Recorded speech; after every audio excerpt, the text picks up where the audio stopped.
Good day mga kanegosyo. At ito na po yung pangalawang video ko na nakatas ng kalawang. Ito na po yung ating first floor na ginawa. Dito yung ating opisina. Dito yung ating kwarto opisina. Yan po. Ayun na po sila. Yan. Magbububong na po kami ngayon. Itong mga tao ko talagang maasahan. Laro na po si master kung tawagin namin kasi yan po yung ating all around. Yan. Mga tao ko lang po yung gumagawa niyan. Yan.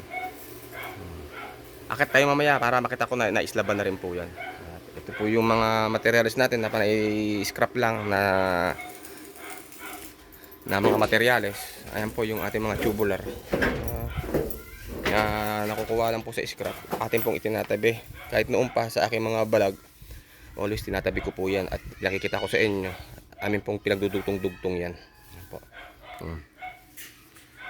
Tapos po yung yero po natin, ito yung ating ikakabit na yero. Ayan, yung nakuha natin sa pabrika ng mga nakaraan pa. Ayan, ating tinabi. Yan po yung ating ibububong dyan. Ito po yung ating alulod. Gagamitin natin dun sa may harap na yun. Ayan po. Baka po mag-start na po tayo magbubong mamaya. Yan. Ito po yung ating bubong.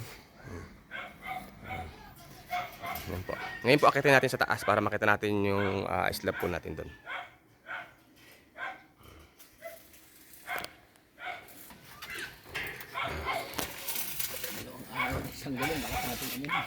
Yan na po, naka-slab na po ito. Yan na. Yan na po yung ating first floor, second floor. Tapos po susunod natin. Dito na tayo. Maglalagay tayo dyan ng bubong. Wall cladding. Mula sa tungtungan na yon, didingdingan natin pag ganun. Paikot. Para ating magbububong tayo pag ganun pa slide. Yan. Unti-unti na rin natatapos. Mga kanegosyo, update na lang po ako susunod. And God bless po sa inyo.